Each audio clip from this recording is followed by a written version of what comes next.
For months, I've been watching social media groups where wives and mothers and families of Russian mobilized and contract soldiers discuss problems they face. And in the past few weeks, I've noticed a radical change there. If previously wives and families of Russian soldiers were just patiently waiting for their husbands and sons to return from the war, now they become more demanding, more vocal and loud in their demands. It's becoming a common thing to find on Russian roads vehicles with similar stickers that use ideological Z and V letters, but in a sarcastic and protesting ways. The caption you see right now says, "Return my husband, I'm effing tired." There is a ground for this tiredness and fatigue. Many wives and mothers of mobilized Russian soldiers were waiting for the mobilization decree in September, but it was never issued. And so here is what wives say now on social media groups about all this. If this is war, everyone should participate. Not that some are fighting while others celebrate, prepare for New Year, travel, and we, the ones waiting, wonder when normal life will return. Eyes can't see anymore from tears. Legs are giving out. Can't even go to the store anymore. All this New Year's fuss annoys me. The TV infuriates me when they cheerfully report about downed planes and tanks. But nothing changes. The war doesn't end. They keep silent about our losses, which are probably not fewer. Let all of Russia stand up for defense, including the sons of officials and deputies, the sons of high commanders. Then they would quickly end the war. Let those creatures who profit from our children and husbands be cursed. May every tear we shed reflect on them and their generation. In addition to that, Elena posted the following.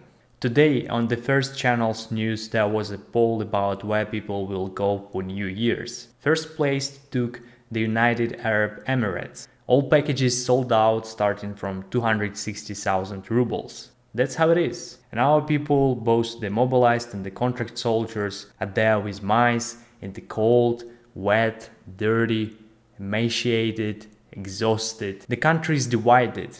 They won't understand us, and we won't understand them. Literally a few months ago, even on social media pages, Russian wives and mothers were scared to publicly criticize the government's actions. And now they gather in protests, make videos and organize in Telegram groups, demanding the return of their loved ones home. Here's what one of the active wives commented in reply to the post asking about the terms of the military contract in the Russian army. That's the point. You can wipe yourself with the contract just as they wiped their feet on our civil rights. The term in the contract means nothing. It's just for show, and in reality it's until the end of the special military operation. That's why the wives of mobilized soldiers are uniting. The state took the men for a year and now it doesn't want to keep its word, keeping the guys there for 15 months already, with no intention of releasing them until the end of the special military operation. The wives of contract soldiers are still sleeping, and they shouldn't. An order has been given to officials to make promises, persuade, console, bribe, do everything to shut the women up, but they are saying it right. If before the elections society still has a chance to pressure and make the authorities establish and adhere to service deadlines, then after the elections the authorities will again lose their minds and a new wave of mobilization will openly become indefinite. And then it will be useless, just as it was useless to protest against the de facto adopted pension reform. The window of opportunities for self-defense of civil rights in March will close, and all those who do not understand that we all in the same boat, mobilized contract soldiers, conscripts, draftees, evaders, will suffer. Everyone is vulnerable, and disaster will not spare those who have chosen to sit quietly, let others suffer as long as they don't take mine husband to son. This foolish ostrich position of burying their heads in the sand will also ruin their families. And it's a big question.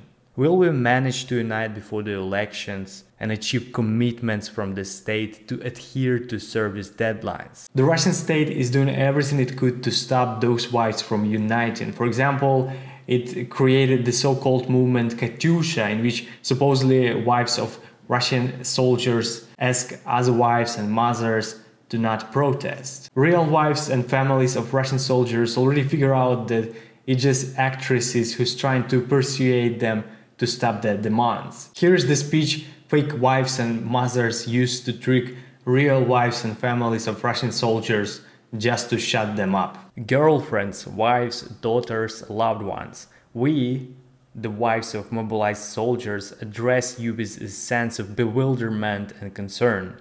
We are watching as our country is at war with NATO, when the question is whether Russia will exist or disappear. The enemies of our country are trying to make you a weapon in the struggle against the motherland.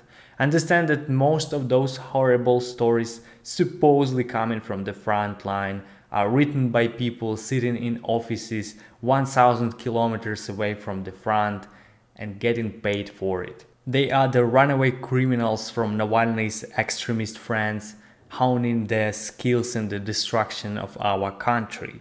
They're turning you into another structure of wives of mobilized soldiers. All of this has happened before. There was the Council of Wives and Mothers, consisting of PUNOVA's sectarians, which supposedly cared for soldiers in the army, but turned out to be an enemy structure engaged in the destruction of the army. Understand, their task has always been one: to deceive, create panic, undermine unity. So only listen to those you know personally. The enemy's task is to kill as many of our guys on the battlefield as possible. The task of the enemy's accomplices online is to kill your confidence in victory, in your comrades, the fact that the whole country is with you. These accomplices play on your emotions, sympathize while signing shells that fly onto the heads of your sons, brothers and fathers. That's how it is.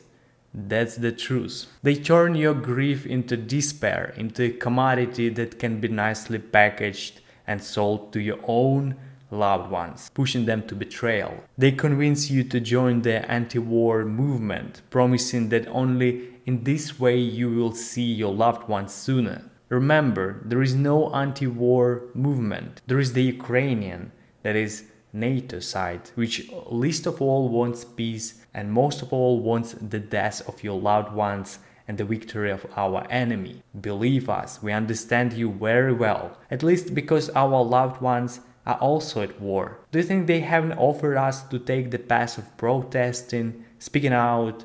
Do you think that they haven't called, haven't written to us? They have, but we know what they really want from us. Therefore, we ask you not to succumb to provocations, not to go out to protests under someone else's guidance. Think about the position you put your loved ones in, those fighting in a special military operation. We are open to dialogue. We want to help you, support you in everything, discuss your problems with the authorities together with you.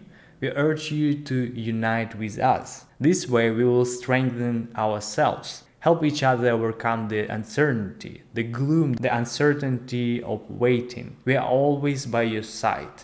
Remember that. So basically they're trying to absorb the real protest movement so they can control it from inside. It shows that even though it's just wives and mothers, they are posing a real threat to Putin's regime. I doubted that Putin will order to just beat them up on one of the protests, because those women have armed and angry husbands behind their backs. Husbands on which the whole Putin's war effort rely. So I'll keep observing this whole situation and let you know if something bigger will start to develop. Meanwhile, let me know in the comment section whether you consider wives and families of mobilized and contract Russian soldiers a real force in Russia that might destabilize the situation in the country before Putin's election. Hopefully this video was insightful. Thanks for watching. Please support it with a like and subscription, and goodbye to you all.